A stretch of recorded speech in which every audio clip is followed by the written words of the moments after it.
My father had been dead for 11 days when my brother first mentioned the house. He didn't say, "How are you?" He said, "We need to settle the estate." I remember looking at him across my father's kitchen table, surrounded by untouched coffee cups and the papers the funeral director had given us. My brother had always been better at practical things, bills, contracts, appointments. He liked making decisions, while everyone else was still processing what had happened. So I let him take the lead. That was my first mistake. Or at least that's what I thought for a long time. My father had left behind a modest house, some savings, and a collection of investments neither of us had ever paid much attention to. My brother insisted that handling everything would be easier if I signed a document allowing him to manage the estate. "You don't want to deal with lawyers," he told me. I didn't. I was tired. I was grieving, and I trusted my brother. He put the document in front of me. "It's basically a settlement," he said. "You get your share of the cash and I take the house." Dad always wanted me to have it anyway. I looked at the pages. There were legal terms I didn't fully understand. "Are you sure this is everything?" My brother sighed. "It's not a conspiracy. We're family." That sentence stayed with me, because people don't usually use it when they're being completely honest. Still, I signed.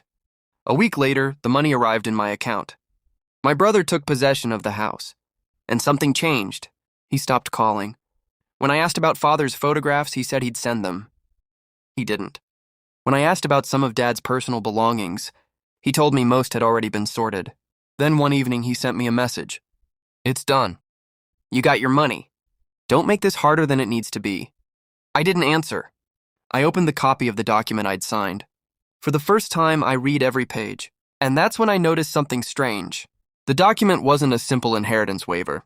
It referred repeatedly to another document. The original estate agreement. A document I had never seen. I called the estate attorney the following morning. He was quiet when I explained what my brother had told me. Then he said something that made me sit down. "Your brother gave you a copy of the settlement agreement?" "Yes." "And told you it transferred his ownership of the house?" "Yes." Another pause. "That isn't what the document does." I felt my stomach tighten. "What does it do?" "It activates a condition in your father's original estate instructions." I asked him to explain. He told me that my father had created a provision concerning the house years earlier. Neither my brother nor I had known about it, because it was buried inside the original estate documents.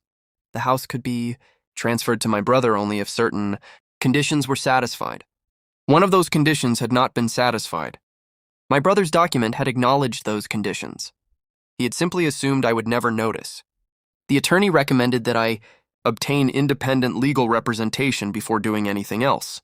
I did. For the next several weeks, I said nothing to my brother. He assumed my silence meant surrender. Maybe that was the second mistake he made. The hearing finally arrived. My brother walked into the courtroom with his lawyer beside him. He looked relaxed, almost amused. When he saw me, he smiled. "You should have just accepted the settlement," he whispered. I said nothing.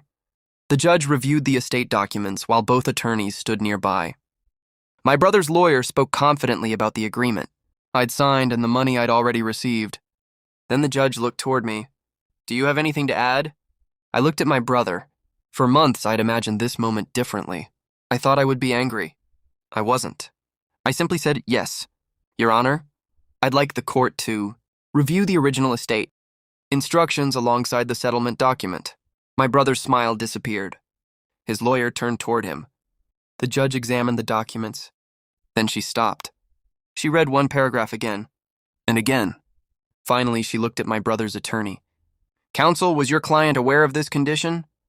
The lawyer didn't answer immediately. My brother leaned toward him. "What condition?" His lawyer quietly asked for the original file. The courtroom became very still. The judge explained that the document I had signed did not accomplish what my brother had claimed. Instead, it incorporated the conditions of my father's original estate instructions. Because my brother had failed to satisfy one of those conditions, the transfer of the house could not be completed as he had represented. The judge ordered the estate to be administered according to the original instructions. The house could not simply become my brother's property. My brother stared at the paperwork. Then he looked at me. For the first time since our father died, he looked uncertain. I didn't feel victorious. I felt tired. Outside the courtroom, he caught up with me. "You knew." I stopped. I knew something was wrong. You let me believe I had the house. You believed that because you didn't read what you made me sign. He looked away. There was no apology. Maybe there wouldn't ever be one. I walked toward the parking lot without saying anything else.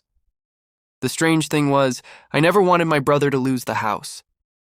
I wanted the truth about what my father had left us to matter. That was the part my brother had forgotten. He thought the inheritance was a house. He thought power was having someone sign a document. He thought silence meant weakness. But my father had left something neither of us